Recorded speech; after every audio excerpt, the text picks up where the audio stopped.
Hey,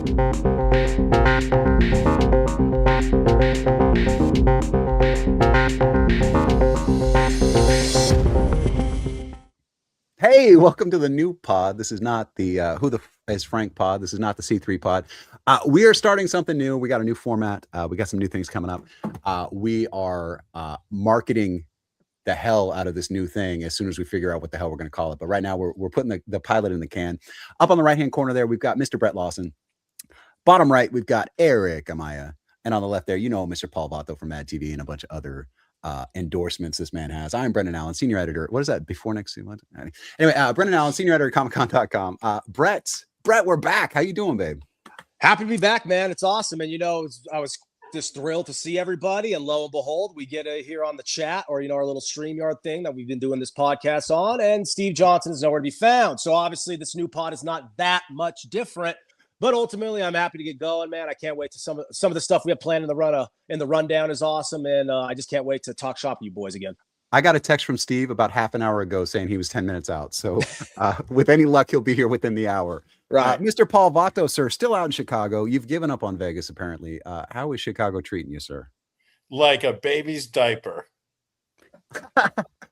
Wait, is that when something like that comes from you, though? I don't know if that's a good thing, like if that's your kink, and I'm not shaming. Don't shame me. If that's your kink, or if you're saying that you're having a hard time. So if you're having a hard time, I'm sorry, but if that's your kink, please do elaborate. Adult baby diaper changing. I mean, maybe you've heard of it. It's not that, but it's something close to that. I forget what the acronym is. No, it's been wonderful. It's been a little chilly, rainy. I mean, one day though it was 80, 81 degrees, and I was like, oh, this is amazing.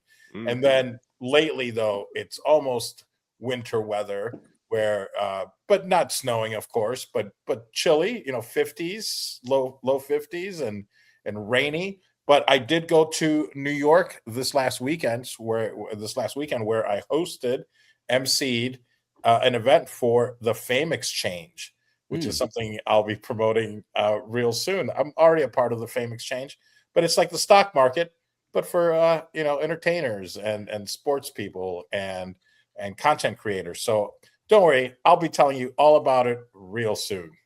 We need an unpaid advertisement sponsor counter on the bottom there for Paul Vato. That's twice so far in the last. We've been recording for 90 seconds, and he's got 2 plugs in there. Yeah.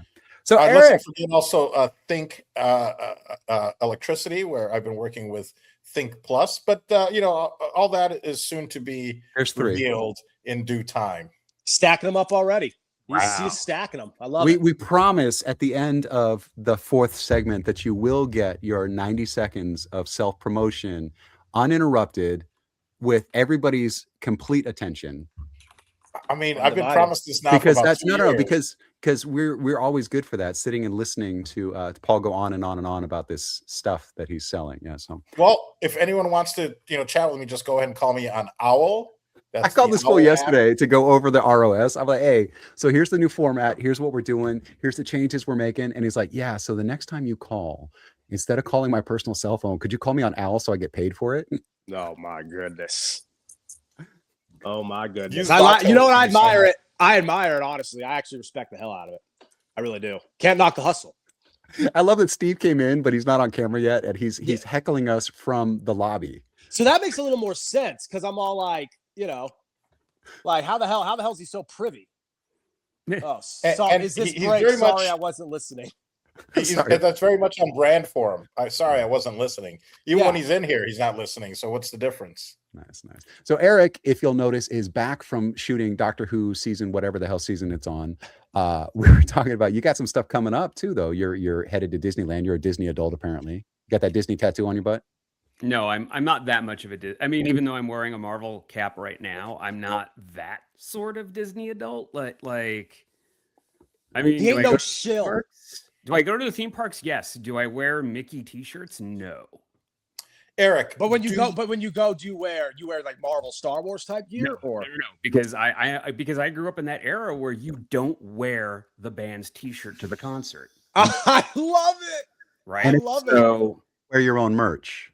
Yeah, right. So it's very much I try very hard to wear, I don't know, Mystery Science Theater 3000 t-shirts or I love it. or, you know, my gym shirts, or just anything but Star Wars or Marvel.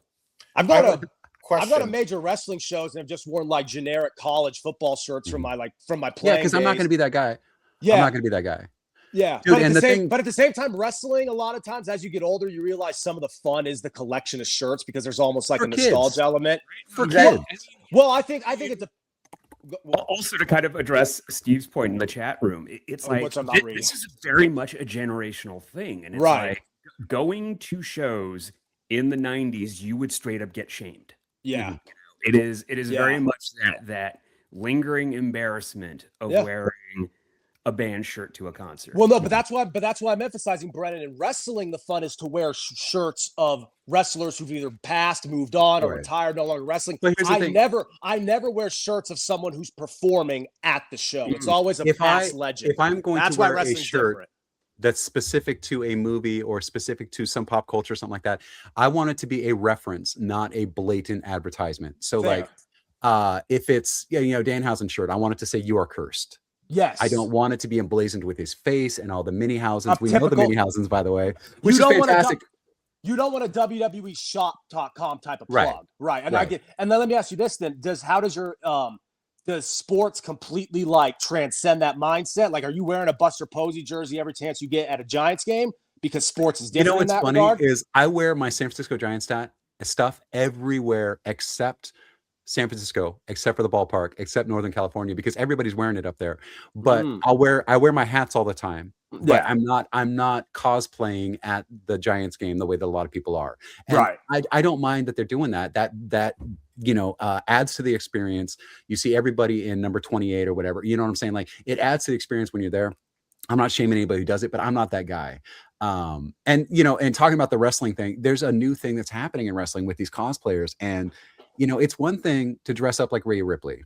It's another thing to run up on people and be doing the Rhea Ripley shtick on people who don't want to see the Rhea Ripley shtick at New York Comic Con or whatever. Like, it's a very strange wrestling cosplay for me is really weird because I've seen the way that some of these people act at shows. And I'm like, God, I don't want to be anywhere near them because it's so annoying to watch them try to pretend to be part of the show. And it's like, dude, you either came to the show or you're part of the show. But if you paid for a ticket, you're not part of the show. I think as far as sports, like wearing the gear is ideal. You are supposed to do it in sports because you're literally supporting the merch of the team. You're literally tapping into the revenue stream, which is the whole idea of sports. A convention or a concert is a little bit different. A lot of people may not think so because it's all live performance or live entertainment to a degree, but it's different. There's a nuanced difference to it. And sports fandom is very much rooted in idolization.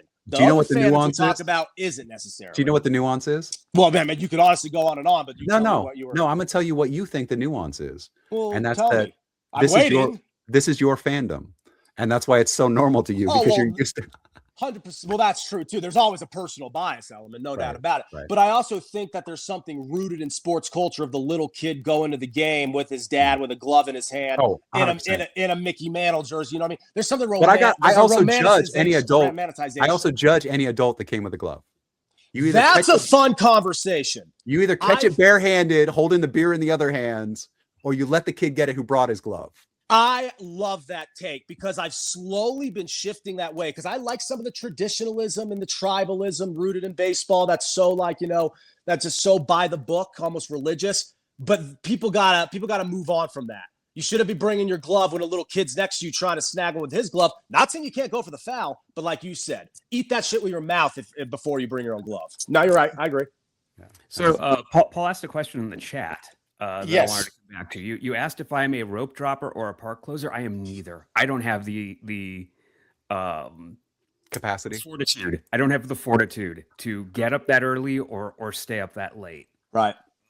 It doesn't happen. I am there from, let's say 10 to 7, maybe 10 to 8. That's what I can do. Like, because rope dropping, that means getting there at 6:30 in the morning. But you're local enough to the parks, you can go on a random Wednesday.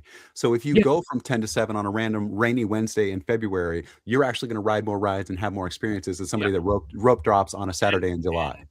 Being one of those annual pass holders, it's also, I've bought the freedom to not do everything. You know, I can go and not be freaked out because I didn't go on Space Mountain, because next month I can go on Space You Mountain. didn't go on Space Mountain? I did. You I mean, I monster. also went on the one in Paris, which is not good anymore. Oh my I think I've God. aged out of it. Dude, Like, we it went used on to be fun, but it's not anymore. we went on Hollywood Towers in Florida. That is the shittiest ride if you've ever been on the one in California. If you've ever been Really? on the Like- one in LA, the one in Florida is just the shits. It's the worst Really? thing. It's so 'Cause I've scaled only- down. I've only been on the one in LA. That's the only park, one of their parks I've been to in Florida is the Animal Kingdom. I've never been inside the Magic Kingdom or anything like that in Orlando. So that's interesting to know. So it's much different. Wow. Yeah. No, the video's different. The setup's different. Everything's different. Hey, look who joined us. It's Steve Johnston. He got tired of waiting in the wings. We were going to bring him in for the second segment. But Steve, how you doing, He's babe? here.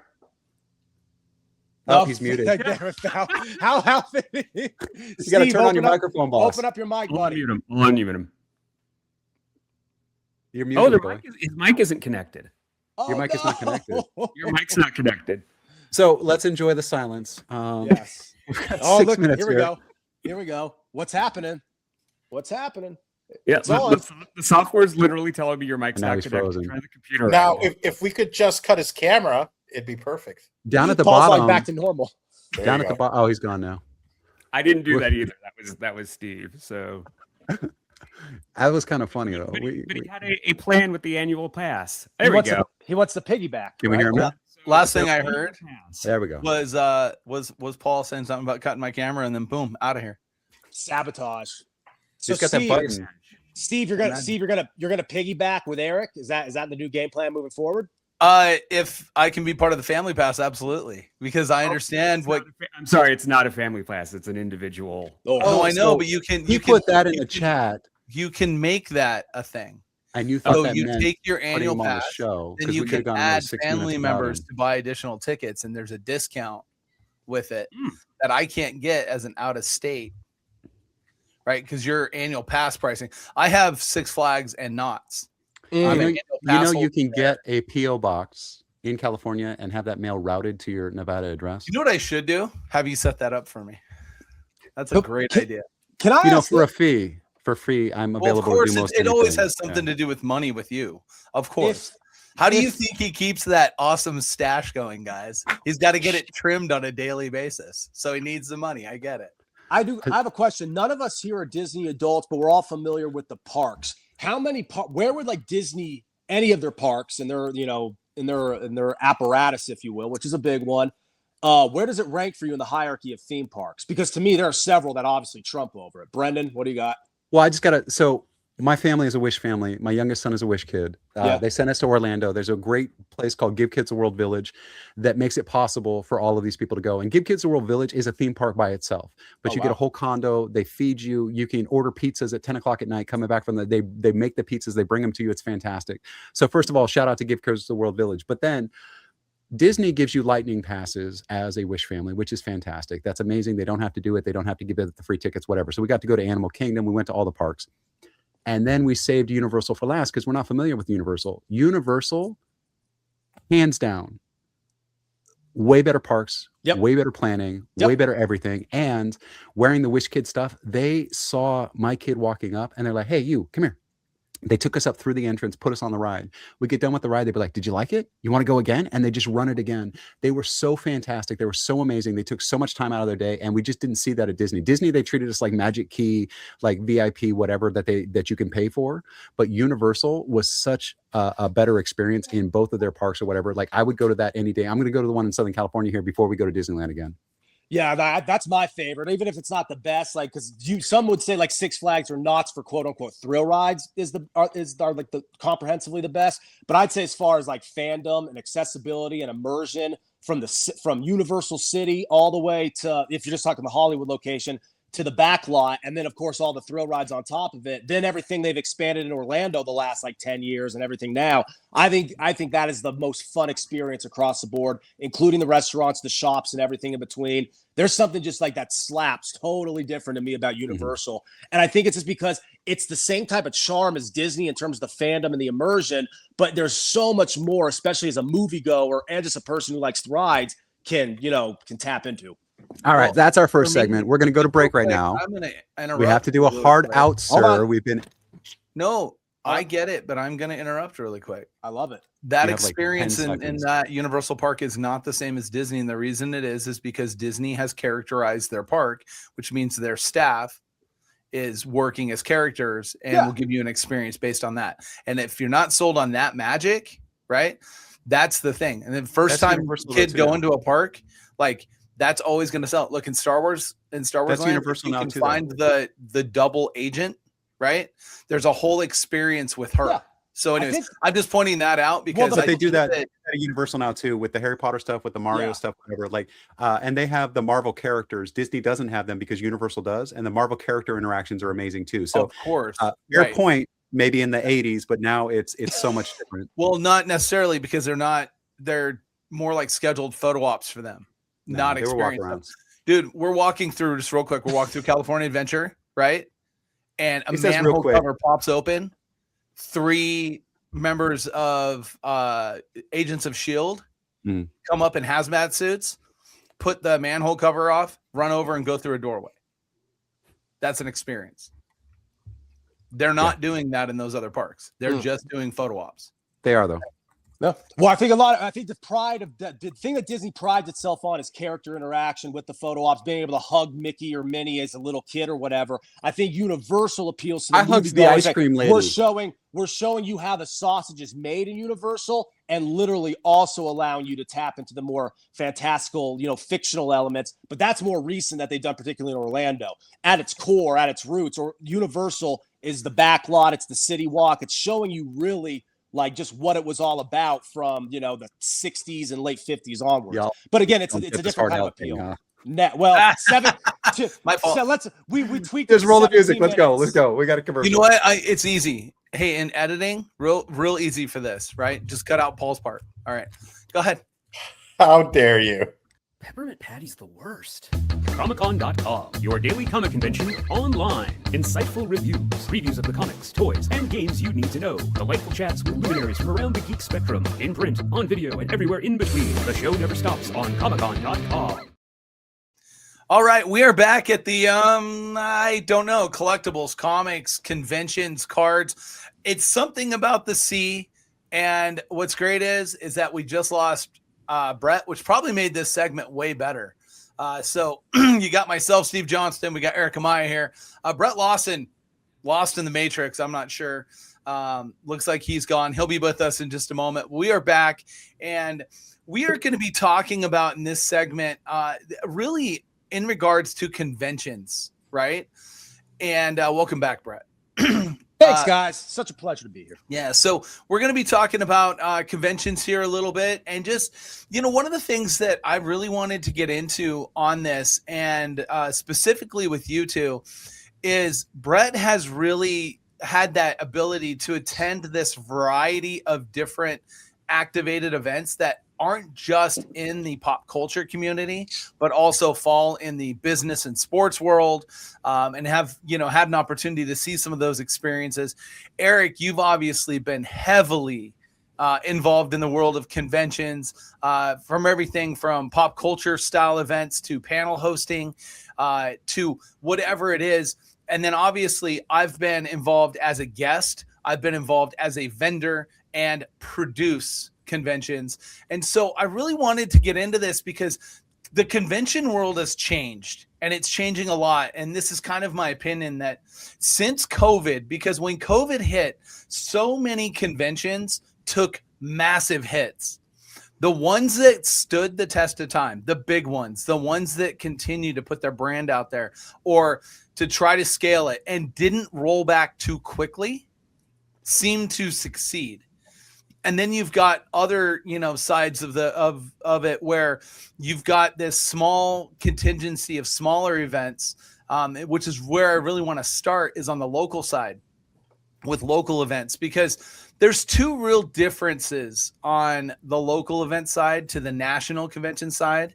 And number one is these local conventions have to truly be built grassroots. If they're not built grassroots, they don't have a tendency to stand up. They're easy to get lost in the mix, and you have a lot of the same vendors coming to these events on a regular basis when it is localized, and then being able to build in a national set to a larger event, whether it is the big ones like San Diego Comic-Con, New York Comic-Con, C2E2, the National Sports Card Collector Convention. Doesn't matter what area that these conventions are in, to see those differences and everything. But the first thing I really want to get into is on the local front.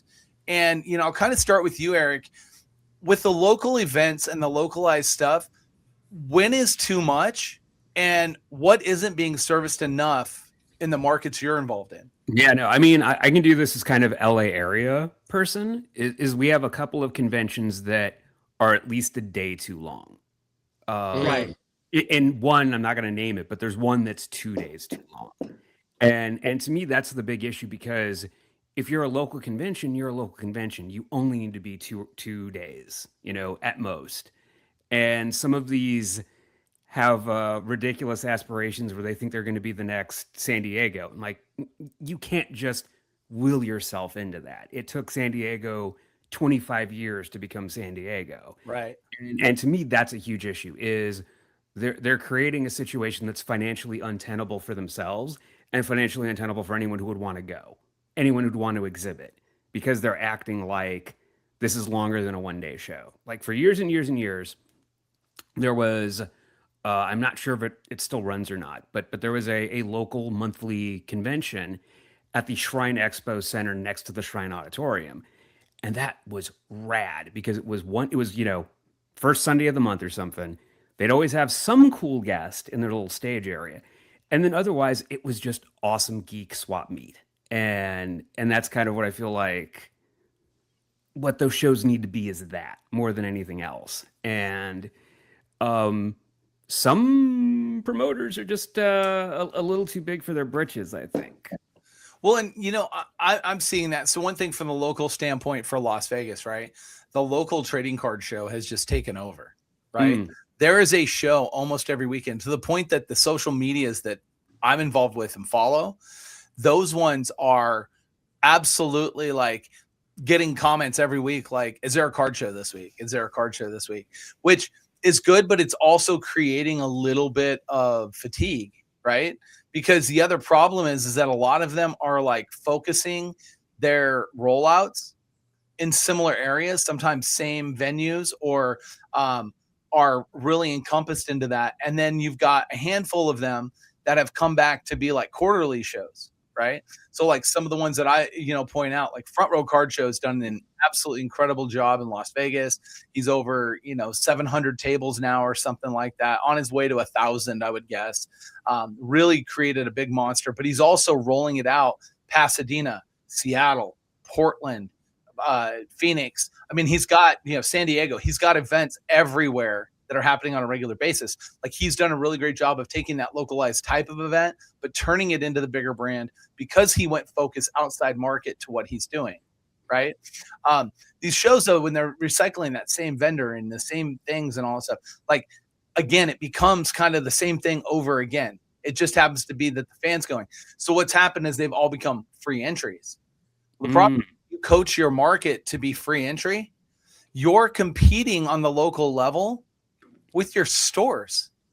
And I don't think that a lot of these companies realize that when you don't charge for an entry like that, the stores don't charge for an entry.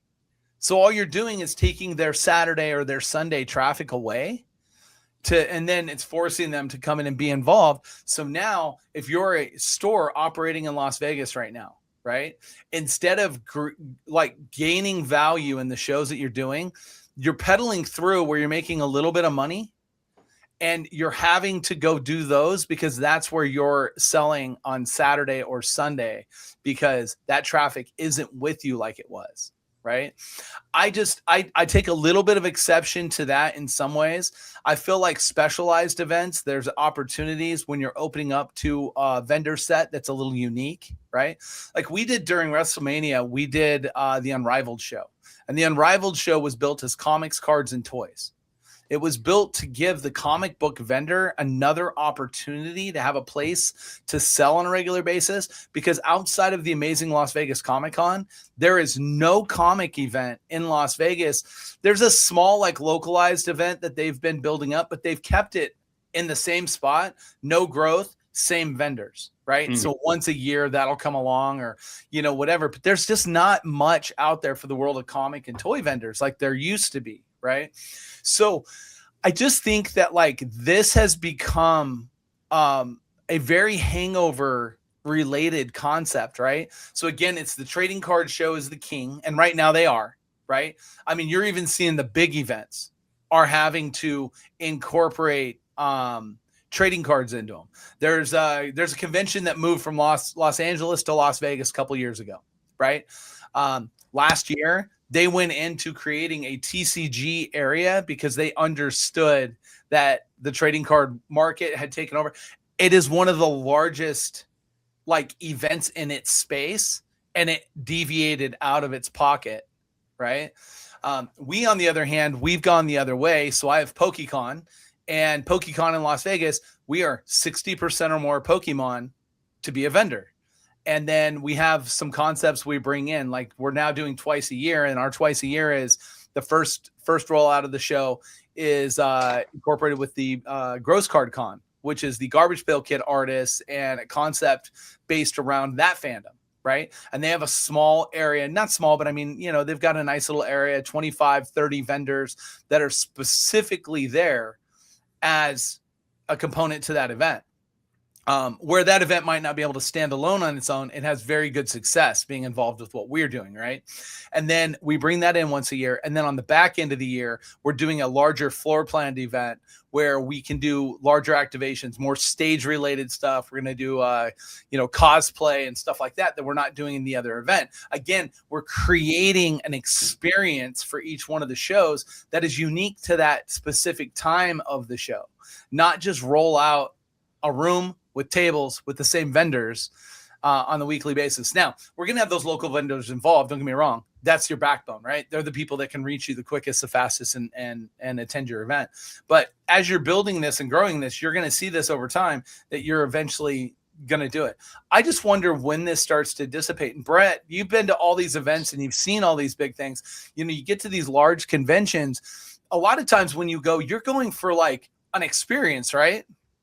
No, absolutely. I mean, I think that at this point, that's all it is. I think if anything, that's what they thrive off of, because in terms of the actual quote unquote, like, trade behind it all, right? The actual hobby, that part of the business is changing anyway. And we've talked about that on the show ad nauseum, right? Especially you, Steve. But the one thing that the conventions separate themselves with, and the one way they effectively do that, is through the interactive experience. And it's like we were talking about with theme parks about 15 minutes ago, right? There's only so many spaces you could go where you feel like you're immersed in where it's all happening. Theme parks are a little bit different because it almost has like this fantasy world type of appeal. But the conventions, being on the ground with the artists who are responsible for creating so much of this, and the people behind the business of it all, you know? And to me, most of my experience in Las Vegas are more of the live events as a sportscaster, right? And even just as a general broadcaster covering all types of live events, you know, through my media work. But at the same time, it's interesting because Vegas has always thrived on business type conventions, right? Yep. And it's always thrived on live entertainment. And the conventions that you like work with, Steve, and you, Erik, and that I'm becoming a little bit more familiar with, and Brennan's, you know, experience with, that's kind of the sweet spot in the middle, right? And for a long time, I feel like Vegas kind of glossed over that sweet spot because they would emphasize either the massive business conventions at the Mandalay or the Las Vegas Convention Center, whatever it is, or they're emphasizing, again, the sports, the live shows, the everything you go to on the Strip, downtown, and everything in between. But now we're starting to see them tap into that middle ground, and that's what I'm most interested in, because Vegas gives you literally an experience like no other city, no other destination really on earth. So now that you're adding that element into the conventions, which already has the immersive element, no matter where they are, they could be in Kenosha, Wisconsin. That's not a dig at Kenosha. You know what I'm saying? It doesn't matter. If you have the fans, they will come. But now you have the Vegas appeal. So now you have the experience that you mentioned, Steve, but you also have a Vegas trip attached to it. You have everything that comes with it. You are now on hotel and casino floors. You are now walking around with an open container in your hand. You are now staying out, getting a bite to eat, at 2 a.m. You are now partaking in certain types of entertainment you aren't going to be able to find anywhere else. It's completely different. So you take a guy who's really eager, a guy, a woman, anybody, a kid who's like a young adult who's of legal age even. You could take anybody of any walk of life and you could say, not only can you have this fan experience, you can have this Las Vegas experience that, quite frankly, if anyone's been to Vegas knows, it's about on brand, on the nose, is all the stereotypes and cliches portray. Like what you see out there in Vegas in the media really is Vegas, and we lean into that in Vegas. And because of that, you get that vibe and that energy every time you come out here, no matter what it's for. Well, and I believe that. And then what you've got is you've got this pop-up of shows and events, and they're based around trading cards. That's kind of the angle right now. And what they're doing is they're popping up in like multiple markets, and they're running this rollout. Look, I mentioned Front Row built to that, right? And, Brendan has mentioned it to me as like calling these people like market poachers, right? Where they're essentially just going into a market, and what they're trying to do is they're basically saying, well, we're just going to go in, we're going to set up a table experience, we're going to rent a ballroom, put tables out, we're going to call it this. And this one came across Brendan's table, and I've also seen this as well, where this company, whatever company it is, right? A lot of times we find out it's just a couple of people, right? They go and they do a deal at multiple locations, and they find a spot they can get, inexpensive, whatever, right? So this card and collectibles expo, and they've got a rollout where they're rolling out, and like this is week after week after week, right? And what they're doing is just popping up in markets. You got Vicela on Sunday the 17th, and then May 23rd Bakersfield, and then May 24th Madera, and then May 25th Porterville, and then May 30th Sacramento. I mean, when you look at a rollout like this with a company like this, they're doing zero work in the market, right? They're coming just to take money from the market, right? Is my opinion. Right. And again, I don't know the producers of this. They may be great people. They may have the best things. A lot of times they're just funded really well. Right. And that's what this becomes. And when you can go and just go to venues and say, hey, I'm popping up in this Hilton Garden in, 8,000 square foot facility. I'm putting 80 tables in there. I'm just going to drop a link and do this. Look, I really like this guy. I'll mention it, though. There's a company that came to Vegas called King of Cards. They do an incredible Bay Area set of regular shows and all this stuff. He decided he was going to venture out and try to be one of these type companies. He came into our market, a couple other markets, popped up, and didn't have success. And the reason he didn't have success is because certain markets are going to support. When you have a market like Bakersfield that doesn't get a lot of this type stuff, I'm sure they're going to do okay there. Right. But when you get into Sacramento and you get into San Jose and you get into, I would argue even, Redding, some of these others. And again, you can see this is all a California run. So all they're doing is going city to city. Right. Mm-hmm. They're going to have some challenges. They're going to be met with some things. And, we'll see how these go. We'll see how it lives. We'll see if it grows. And I wish them the best of luck. And I hope that that's the case. But the problem is we really start to see these companies and these, shows coming in. And I don't know if it's doing a service to the market like it should. Bakersfield has a nice collectible show that's all encompassed. And unfortunately, this is going to interrupt it. And especially if these companies are coming in, a lot of times when you roll out this many dates, you can't tell me they vetted every single market to make sure that this entire run of shows didn't cause some type of chaos, confusion, or, complexity in the competition side with other things. And when you come in as a disruptor, right, to a market like, whoa. Well, I guess that worked because we're coming up against the break anyway. Even though Steve now I don't hear Erik. Ruffling some feathers. Erik hears Did me. not want that to happen. This is all I see Erik's mouth moving. I don't get audio. I know I shouldn't be airing this out, but at the same time, we'll tweak this anyway. So, wow. Yeah, I'm gonna go ahead and. Wow. Okay. I guess that's the end of segment. We'll be back in a moment. Peppermint Patty's the worst. Comic-Con.com, your daily comic convention online. Insightful reviews, previews of the comics, toys, and games you need to know. Delightful chats with luminaries from around the geek spectrum. In print, on video, and everywhere in between. The show never stops on Comic-Con.com. Hey, welcome back. Welcome back. So just a quick programming note. I love that at the hard out for that last segment that Steve was just out, just gone. Just the technology gods broke his computer. So here's our third segment. And this week on this segment, we're going to talk about my local comic shop, because I realize that we talk a lot about collector comics and, how to find, those rare gems or whatever. And the thing is that that's not really the kind of comic book purchaser or customer or reader that I am. I buy books to read them. So these are the comics that I picked up at my local shop on Wednesday. I'm going to tell you a little bit about why I picked them up and what to look for when you're trying to find some of these things. So the first comic book that we're going to talk about is Dog Tag #1. Now, I normally hate wartime stuff and whatever. I was in the Army. I hate some of the veteran culture and things like that. And I really don't like seeing movies where things are all wrong and things like that. But I know the guy who wrote this, and I know this publisher, and it's a very, very interesting cover. So just looking at this, looking at who made it, who wrote it, looking, Buddy Bedoin we've had on the show, and Buddy is the letterer on it. So to support my friends, and also to kind of try updating during, that's for Steve. But so I'm giving this one a shot, and I picked it up because, like I said, there's different reasons why you might pick up a comic book. This one, even though it's not a genre that I really enjoy, I'm giving it a shot because I know who's working on it. I know how hard they're going to work on it, and I think it's going to be pretty good. Paul, what do you think of this cover here? I love it. It says everything.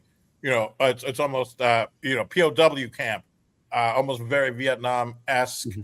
But it could probably be anywhere. You might know better as far as how the dog tags look, but I think they're bloody. So there's a lot of stuff going on, and I love it because I remember one of my favorite comic books was, I believe it was called The Nam. It was back in the 80s. Oh, I'm dating myself. Well, yeah, I was able to read by then. It was back in the 80s. And, as a 6-year-old going to the University of Illinois, that's what I picked up, was the Nam. And I really got into it, and I probably still have them somewhere. But, I do, because unlike you, I did not serve. But I've played plenty of Medal of Honor and World of War, all these war games. So, yeah, I'm pretty down with the military and know a lot about it. But seriously, though, this is something I really would enjoy, and it's a beautiful cover. It just says, and just looking at the cover, it's interesting that that's actually not even the final cover, because if you look at the top above the graphic there, the names are different and the coloring is different for the final here. So this is the one that they solicited, and the actual final is a little bit different. The next one here, I was an 80s kid. I was born in 1978, so I just caught the end of the 70s, but I was growing up in the 80s. So Teenage Mutant Ninja Turtles, anything Laird and Eastman, those original Ninja Turtles are way more my style, because those are the ones I grew up with. And so this one is the Mondo Gecko from IDW, the 25-year one-shot. And what it's got in here is it starts with the first appearance of Mondo Gecko in Teenage Mutant Ninja Turtles #18 from 1989. And then it's got different comics inside, full comic books from different eras that feature Mondo Gecko. That one I just got just because it's a character that I enjoy. I remember it from my childhood. It's not collectible. It's just a reader, but it does take you back. It's got that nostalgia hit for people who are, my age or roundabouts, with the classic Teenage Mutant Ninja Turtles and this character that's just a goofy. It was a lizard on a punk rock band guy's shoulder, and there was an electrical surge or something like that that made him into Mondo Gecko. So that one I just picked up because it's just a fun read. Well, I love the shout out to the Misfits, obviously, so that whole punk genre. Yeah. And it looks like, I guess, a gecko as a brand has been around for longer than the Geico gecko. Maybe I don't know if this was the beginning of it, or if geckos have always been just around as a mascot. Mondo Gecko had an awesome action figure in the original Playmates TMNT line, in part because he came with a really cool skateboard too, which you immediately gave to Michelangelo, or at least I immediately gave to Michelangelo. But yeah, he was cool. Great design. So yeah, anything that keeps him alive is awesome. Yeah. And the next one up, this one I thought, because I play poker, that this would be more of a poker-based game or a poker-based book, and I gave it a shot. It's Royals by Image, and this one actually is in its second printing. We're going to talk about printings when we get to the final title that we're going to talk about right now, but it's in its second printing. It's got cards on there. You can see that. Whoa, shit! you can see that they're definitely centering this around a card game, but also it's Pollux and Castor. They're the twins. They are telepathic, so they're cheating at poker.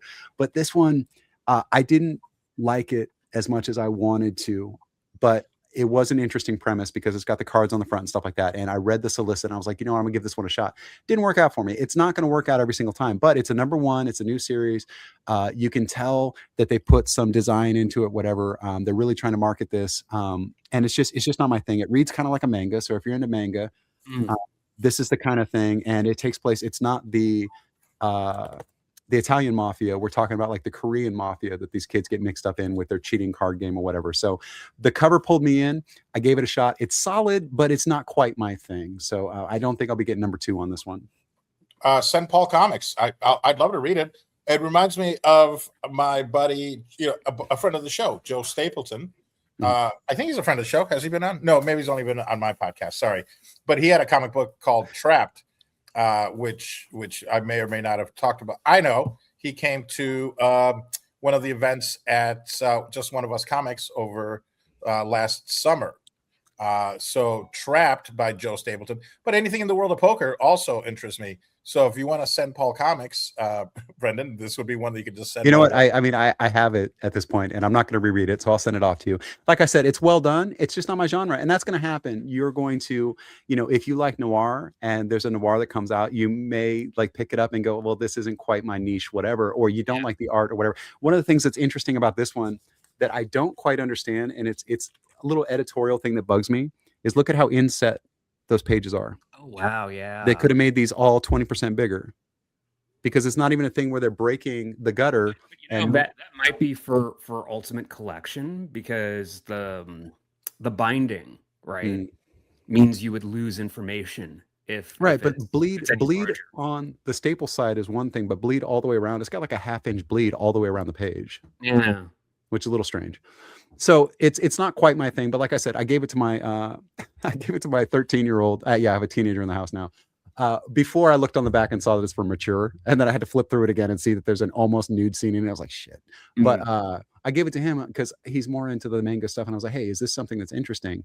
And in typical teenage fashion, he set it aside and didn't read it for 4 days. So I took it back, and then he came in and asked me for it. Hey, where's that book? And I'm like, oh, so he read it last night. I haven't gotten his opinion on it yet, but we'll see what he thought of it. I will say for this is a striking cover. Like on the shelf, this is going to immediately grab your eye. And that's what it did. I saw the Ace of Spades, and I'm like, oh, it's a poker. Let me check it out. And that's 100% why I spent $5 on this. Yeah. Next one up, we talk about the Absolute line with DC quite a bit. And the thing is I get all of the review copies. Eric, you know this too. You get all the review copies. I don't have time to read every single comic that cross. It's all I would do if I read every Skybound, every Image, every DC, every Marvel, because we get them all. And so I haven't read any of the Absolute. So I waited until it's in trade now. They have the first 2 or 3 arcs out. So I got the first arc of Absolute Batman, and the very first page, it's like, wow, this is different. This is new. This is refreshing. I'm about 10 pages into this one, which is just shy of halfway through a single floppy. And I got to say, it's not exactly what I expected, but it's really, really good. There's a reason why this is the one that's getting pushed so hard and that people are accepting and kind of buying into so much. I like the design. I like the imagery. I like what they're doing with it. And I can't wait to read the 2nd and 3rd arcs. Yeah, it's a very, very thoughtful reinvention. Like it feels like Snyder went into it saying, okay, what do I have to do, to sort of bring back the basics while not doing half of them. And that's an amazing tightrope to walk, and he does it really successfully. And Paul is drinking. No, that's I love Batman. And as a matter of fact, the last time I was in my local comic book shop, I picked up some Batman, and I think it was Absolute Batman. Was there was one that was just out, right? I mean, a month ago, 2 months ago. Was I think it's still ongoing, so they're still making them, but at least the first 2. So that's the thing too, is there's different ways to read comics. You can go in and buy the floppies and start at number 1, 2, 3, 4, or you might come in at 12 because the first arc or whatever you missed it, and you can get the trade paperback. And what that looks like is this has got the cover that looks just like the cover off of number 1, and the thickness of this is usually 4 to 6 floppies worth. So this is a complete arc. This is number 1, and it's called The Zoo. And then there's the next story arc is going to be the second trade paperback. That's going to be number 2, and then 3 and 4, and so on. But this is a good way to get caught up. This is also, if you're collecting, and there's nothing wrong with collecting, it's not what I do, but if you're collecting and you get number 1, number 2, number 3, number 4, you don't want to damage it. If you're going to get it signed, if you're going to get it slabbed, if you're going to get it graded or anything like that. So this right here is a fantastic resource to be able to read the damn thing, because when you paid $4 for the other one, you were looking at perfect corners and all that stuff. You don't want to damage it. You don't want to crease it or accidentally tear it when you're doing a read through. So it's a good way to get caught up or to read the book if you're doing the collector route with the floppies themselves. And what does that, something like that run you? This one right here, the SRP on this is $17.99 US, $23.99 Canadian. Wonderful. Now, I think I know the answer to this, but do you, when you walk in there, are you like an open book? Do you look around and see what covers catch your eye? Or have you done a little homework reading, since you have access to the keys? And that's the other thing. Does everyone have access to these keys? Or do they have to watch a show like this? Or, what's your process when you walk into a comic book store then? There's a few things. And actually, when we get to the next book, I'll talk about one of them, because one of them is 100% why I bought that. But well, actually, the next books that come up talk a little bit about that. But there's a couple different things. The way that they set up the shop, they want it to be as eye-catching as possible. So a good comic book shop is going to have a wall. And on that wall, you're going to see the cover, the full cover, because if they overlap them, you don't see this amazing art by Ryan Brown. Now, I picked up Murder Hobo because Ryan Brown is a favorite artist of mine. And he does a lot of work with Charles Soule. I have a bone to pick with Charles Soule, so I have a hard time buying books that are written by Soule that are illustrated by Brown. And here's an independent that Brown is doing with somebody else. And you look at this cover, and it's called Murder Hobo, which is awesome, right? And you see this guy, and he's missing teeth, and just, it's whimsical, it's dark, it's macabre. There's blood and guts and bones and stuff flying all over the place. This is 100% the style of Ryan Brown. I don't care about the writing. I'm sold on this cover alone. And then I went and read the book, and the book is interesting. It's not what I've seen from Brown before. The artwork is very much the same though, but I would buy this book just based on the art. And I'm hoping by the second or third issue, it pulls me in a little bit more. Great artwork. I love it. And I feel like hobo now is one of those words maybe that we're not supposed to be using. So I kind of, I appreciate that, and using the freedom of speech to murder hobo. Who did it? Well, I don't think hobo refers anymore to degenerates or people out of work or people that are homeless or anything like that. I think hobo now, specifically in the pop culture zeitgeist, is talking about people who ride rails. I think hobo culture is train culture. Mm-hmm. Yeah. Mm-hmm. And for a while, it was the phrase "murder hobo" was great. Was kind of getting purchased in the Dungeons and Dragons community. Mm-hmm. For kind of what a campaign is like. You're really, you don't have a place to stay. You're constantly adventuring. You end up killing a bunch of orcs. You're kind of a murder hobo. So, and interesting about this, you can't tell from the solicit, but they used a thicker stock for the cover of this one, and it's that matte finish. So it's a nicer print process on a thicker stock, and then on the inside, the way that they did the printing is glossy. And so you don't get that quality a lot of times with, DC or Image or someone, whatever. Sometimes they have the newsprint inside or whatever, but like this is a very, very nice cover. And this is actually one that if I see Ryan at a show, it's sturdy enough. I read it, but it's still intact. Everything is beautiful about it. I can get this signed by Ryan if I wanted to. I can get it graded or whatever. But it's just a really nice piece, and it feels nice in your hand. It's nice to read, and it's got like a spine to it. So when you're holding it, you can hold it with one hand like a book to read or whatever. Like it's a different experience with this kind of process. Yeah. So this one is actually put out by Midnight Factory, and I've never read one of their books before. So maybe this is how they do all their books. Once again, my business mind, my analytical mind, what's your investment in something like this?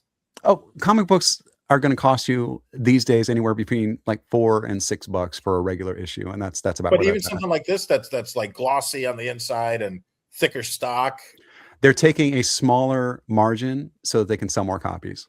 Got it. Yeah. That makes sense. Okay. All right. So now let's move on to Ordained. And here's the thing. So you walk into a comic book shop. We talked about that wall where they've got all the comics, right? Sometimes you're going to see where they've got just a whole title stacked up. Like they've got 12 copies of number 1 and right behind it is 12 copies of number 2. There's 2 reasons why that happens. Because comic book shops order so far in advance, sometimes they over order. So by the time number 2 comes in, they still haven't sold out of number 1. Okay. The other thing that happens is a movie deal gets announced or the book is so damn good that it sells through. And so they're just keeping a ton on the shelves so that everybody who comes in and asks for it is going to get it. This one happened to get optioned for a film. But if we go to the next slide here, this is how I know whether they ordered too many or whether it's a super popular title. We taught you how to read these back on the old pod. I'm going to go through it again real quick. Those last 3 numbers on the barcode. Paul Vato, what do you think those mean? 115. It would be the number, like issue number 1 out of 15. I don't know. You know, you're onto something though. So the third to last number, that is the issue number. This is issue number 1. Okay. The second to last number is the cover number. So this is the A cover, the main cover. The third number there is the print run. So this ordained number 1 had an entire first print run that sold out, an entire second print run that sold out, an entire third print run that sold out, an entire fourth print run that sold out, and they're on number 5. I want to read this book because they have sold through their entire print run and able to do an entire new print run 5 times and still get them ordered. And now issue number 2 is up there. And a lot of times this happens with, you know, big titles or whatever. And, you know, they'll sell through the first or they'll sell through the second issue. But by the time they get to the third or fourth issue, it really drops off because people just bought them to collect them or whatever. So then we look at the back of number 2, and that's issue number 2. This is cover number 1. And this is the third print run. So people read the first one. They liked it enough that they ordered the second one. And the second one's only been out for a week and it's in its, or a couple of weeks, and it's in its third print run. And the next one is coming out in a couple of weeks. So what's happening is they're keeping that bump.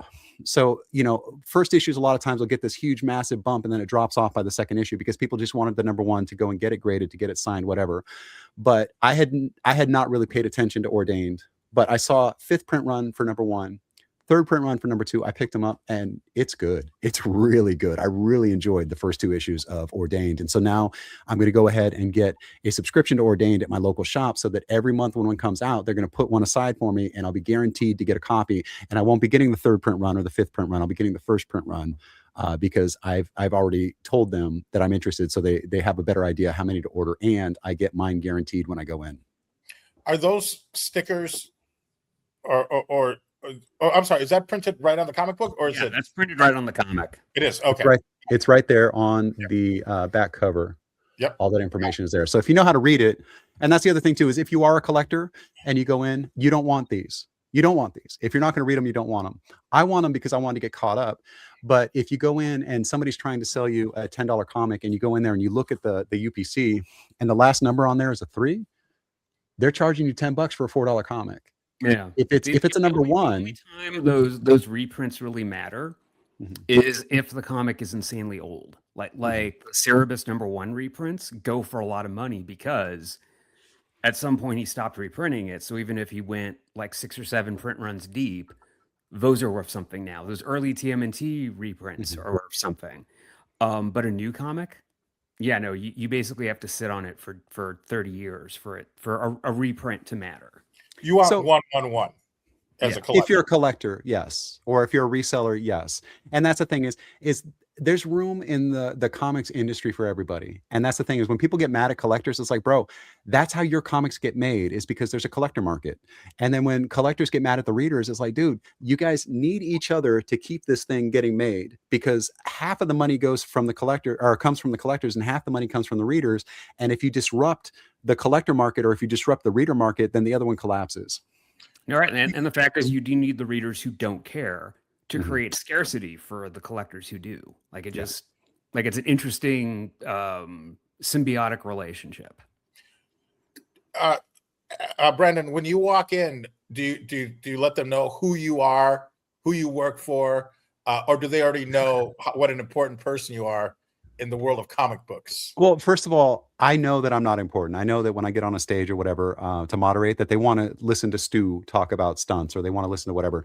So my thing about working with Comic Con or whatever is if they ask me a direct question about an event that's coming up, whatever, I'll answer it. But anybody who goes in and they're like, "Do you know who I am?" It's like, well, if you have to say it, then you're just an asshole. But Well, I don't appreciate you calling me an asshole, but they know who I am as a customer because they know what I buy, and that's a great thing too. Is when you establish rapport with a local shop, they know what you read, they know what you buy, they know if you're a collector, and sometimes they'll throw stuff in your pull box and be like, "Hey, I saw this, and I know this is something you buy," and that's a great thing. So go to your local shop and build rapport with your local shop. Every time I go into a comic shop, I buy something, but I have my local shop. So, all right, that is our segment on comics this week. Wait. I was going to say, I think we can go a little bit longer. I don't think when it's our segment that we really need to worry about. As the producer, I'm going to have to veto that, unfortunately. But yeah, when we come back from the break, we're going to all come back together again, and we're just going to talk a little bit about what's coming up for the week in our personal schedules and stuff like that. But we're going to go to break now. Thank you very much. Peppermint Patty's the worst. Comic-Con.com, your daily comic convention online. Insightful reviews of the comics, toys, and games you need to know. Delightful chats with luminaries from around the geek spectrum, in print, on video, and everywhere in between. The show never stops on Comic-Con.com. Welcome back in. We lost Steve. So his computer. They got him. They got him. Segment. He got cut off, and then he was texting me about the updates that Mac is making him do or whatever. And it's like, okay, well, what year is your Mac from, sir? Is it a G5? Is it a G? He has said too much. But Steve is gone. Hey guys, so this new format, I'm liking it because I get to pee again because I'm not sitting here for 90 minutes straight having to talk and listen or whatever. So I'm getting to go up and get snacks and things. Paul Vato, I think you may have noticed, is eating his nachos and cacahuates and shit off of screen because he's getting those breaks. He's got grapes. Yeah. Not the grapes. The grapes are for The on grapes screen. are on screen because the grapes are not sexy. Grapes are always sexy. No, Yeah. but he's doing the green screen. I'm surprised he didn't come in over the top like it was a lady's hand feeding him because that would have been a better visual. He's like, I'm just here in Cancun. Toga. Put him in a toga, laying on like with a wreath and laying on. Right, exactly. Hedonism bot from Yes. Futurama. That's where we're going with this. Hedapal. Nice, Yeah. nice. Hedapal, So I like that. this Paul. week, I don't know. I don't have anything coming up this week. I've been so busy fighting my kid's school over my son's medical 504 accommodations and crap that. But in a way, that's part of it. The next step in the ensuing battle, right? That counts. It's so insane. I don't even understand how we're in 2026 and just basic ADA stuff and basic healthcare stuff and basic 504 stuff is not just like locked in. I don't understand. It's a trip though, and it's something that my wife and we've been doing this now. We've been a medical family for 10 years, and it's still I am amazed every time I have to like strap on the gloves and go to fight because why are we still fighting this fight? This should have been already settled, But let's see. Memorial Day weekend is coming up. You guys got any big plans for Memorial Day weekend? Well, I was going to say, Eric, are you at all interested at this point in time in The Mandalorian and Grogu? Because that does come out. The opening week. The opening weekend is Memorial Day weekend. That's the opening weekend. Yeah. The fact is, I did get a press screening invite, so I'm going to be seeing it. Okay. Is that a plus one? This runs, all have seen it. Is that a plus one? No, it is not a plus one. What are you guys weird about it? Sorry, your invite got lost in the mail, asshole. I'm not the one that says that to you. That's Steve all day. Given how season 3 ended, given how the fact we have a Star Wars movie in 7-8 years at this point, damn near 6-7 years, and given the fact that just the fan base continues to be, it's not even polarizing at this point. It's just a full-blown erratic mess. What are your expectations based off the footage we've seen, the teasers, the trailers? Are you excited at all? What are you expecting? So I did go to the May 4th special preview where they basically showed the first 20 minutes of the movie. Yeah. And my big takeaway is I had forgotten how much I actually like watching these two characters. Like that's the key thing. And I think it might be a soft opening, but I think people will start going to see it because it'll actually evoke the memory of how much fun those characters are. The ongoing storyline, from at least what I saw, doesn't matter. Right. Okay. It's very much that other thing that they set up at the end where Mando is just working for the New Republic and dealing with Imperial Remnant. Like that's it. Everything they else already resolved all the storylines that they opened. all that Right. stuff is by the wayside. This seems to just be kind of a one-off adventure, which is Good. also So nice, 'cause that's where the show started. yes, I was about to say it seems like it's a movie format based on what you're saying. Even based off some of the footage I've seen, it seems like a movie version of the first season and how we got an episodic format. Yeah. It kind of seems like that same type of presentation is that it's going to be standalone. You can clean the slate. The show is more so just establishing the bond between them, and then also dealing with all the Favreau Filoni stuff with the Fall of Mandalore and all that. But that's ancillary at this point, right? Like it seems like for the more movie, so. Wait, It's just Brett, them. Brett, have you been using the thesaurus toilet paper? Because you just used like 4 words that I've never heard you use before. I've definitely used ancillary before. I like ancillary. Ancillary is one of my favorites. But Tertiary is one of my favorites. Tertiary is really good. I actually Tertiary learned is really the good. concept of ancillary material from Star Wars. Like that's Really? because that goes back to the expanded universe. That goes The back world- to the That's 80s. when the novelizations were happening. Yeah. That's what they were calling it. Yeah. That's true because it wasn't within the canon, but it felt like it was. And even though they've never adopted it as canon as of 2014, it's officially not canon. It still feels like it should be, and that's why people are still, pissed about the sequels because it wasn't close enough to that. But here's the thing: is they can solve all those problems with continuity Mhm. by invoking unreliable narrator. What perspective is this story from? Because everybody, we got 4 people in this room right now, 4 people, and if you ask what happened on this show, you get 4 different stories about what we just did last hour. That's And not it's a the way good I point.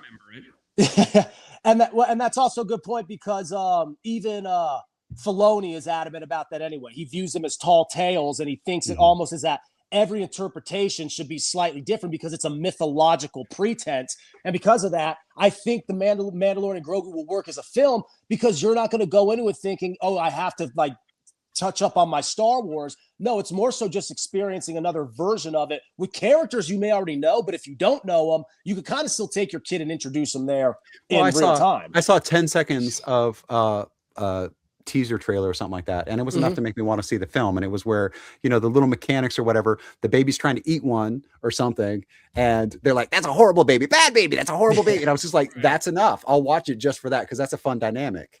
And that's why, Eric, I like how you brought up it may be a soft opening because I'm curious if it'll pick up steam gradually. I'm also very curious, given the way it is with Star Wars, Marvel, superhero films, just general stuff with that type of cinema. I'm wondering about the dichotomy between, there's another one. I'm wondering about the contrast between basically the Rotten Tomatoes folks and the people complaining on Twitter and social media, right? The critical consensus compared to the fan consensus. Because we know time and time again with Star Wars, those two forces always butt heads. The forces in Star Wars. I see what you did there. Yeah. No, right? Yes. Yeah. The Ashla and the Bogon. It's very much right. That weight is so crazy because when it feels like whenever the critics are on the side of a Star Wars thing, the audience score is crazy low. Yeah. And I don't know if that's bad actors kind of gaming the system or whatever, but it is interesting how often those two numbers seem to be at war with each other when it's Star Wars. Always. Or when it's it's recently. Marvel. Yeah, especially that. Captain Marvel. I feel like review bombing wasn't even a thing before Captain Marvel, and now it's like that's an when actual. it began. Yeah, right. But look at Siskel and Ebert and watch their show, because I used to watch that with my grandparents, whatever, and they did a whole thing where it's like, this movie sucks. No, I love the movie or whatever, and you would side with one of the critics, right? Two and thumbs the other up, thing two is, thumbs down. If it's 2 thumbs down and you're 13, you're going to love that movie. Yes. And if it's 2 thumbs up and you're 77, you're going to love that movie. And it's funny because you had your source, but you knew how they voted and what they liked, and then you would base your opinion off of. 100%, because it's all subjective taste, but it's like, do my tastes align with this critics, or whatever. I know that and Paul Vato is too young to remember Siskel or Ebert. Yeah, at the movies, right? He doesn't. He's not privy. But what I love about that is that eventually they added the see it, rent it, skip it. In adult life, in hindsight, that's the best because the rent it's or the stream it's, right? That's so prominent now. Well, at this point, I don't, because the prices, everything I see is streamed. I don't go to the movie theater. There's other people there. Exactly. And the prices. So now it's all, you see a trailer, you're like, ooh, looks cool, but I could definitely wait. It's a very prominent feeling now, wanting to see something, but being more than happy to wait. And I do wonder, Eric, if that, going back to Mando and Grogu, if enough people will think, oh, I have Disney Plus, it will be out eventually, I'll just watch it then. And I think that is also going to be a problem for Disney as a whole going forward. Is people just like, well, I'll just wait till it's on Disney Plus. Thunderbolts. So they're gonna have Thunderbolts. Exactly. Thunderbolts got They're an gonna have incredible critical reception and said everyone I think wanted to see it, but no one went to go see it because they just waited. And It's then when gonna they be a finally super did, they were premium. like, "Oh, Thunderbolts is great. They should make more of these." And it's like, Right. well, Thunderbolts was fantastic. I don't know where I'm at in the MCU. I have no idea where I left off or where I'm supposed to be or anything like that because there's so damn many of them. But I watched Thunderbolts and I'm like, this makes sense to me with the limited amount of knowledge that I have. Yeah. You know what the funny thing is, and I know we're about to wrap things up here. It's speaking of because we'll tap more into the MCU as we get a little deeper into the summer and all that with Spider-Man. Of course, more eventually they're going to drop the trailer for Doomsday. But it's actually a great point that actually, before you go further, I've got one. Yeah, go ahead. I've got one concrete fact about Avengers Doomsday. Drop it. Oh, now. that's our time, guys. Ready? Here we go. Drop it now. I, Erik Amaya, will not return in Avengers Doomsday. That is the one There you thing go. I know for certain. You said Everything else return though. I'm- Were you in another Avengers? Were you an extra? Were you an No, I extra? was not. I was not in any Avengers. The way you movies. framed that, it made it sound like you were in one of the films. That's what I was wondering too. Like, You know, you need to walk on extra with no lines, get your $50 in your craft services, and then you can say that you won't be returning. Right. I too won't be returning because I haven't been invited. But Oh, you got invited, Yeah, Marvel sent but you your some- mom opens your mail and she didn't think it was a good fit. But oh man. But really quick though, what I was going to say is that now that we know that Erik won't be returning with the little ellipsis at the end, good to know. That needs to be at the end of the credits of Spider-Man, of the next Spider-Man movie. But it's so interesting because Marvel has, we've been years into the multiverse saga, even if they haven't really started building up the multiverse elements until a few years in. We had to have that transitional period in the wake of the pandemic and all that. But here we are. We're already getting ready for the next crossover, and yet. Brendan, to answer your question, I mean, it wasn't really so much an inquiry, but just kind of fill you in. Everything you could possibly need for Doomsday, you've probably already seen. I think you've seen Fantastic Four, right? And you've seen Thunderbolts. You really don't need much else other than maybe the second Black Panther and the Captain America movie. You watch because ever since Kang got nixed, you don't need Ant-Man. You don't need the Marvels other than maybe the credit scene with Beast, right? Like Erik, help me out here. I don't think there's any, especially you don't need the Thor, Love and Thunder.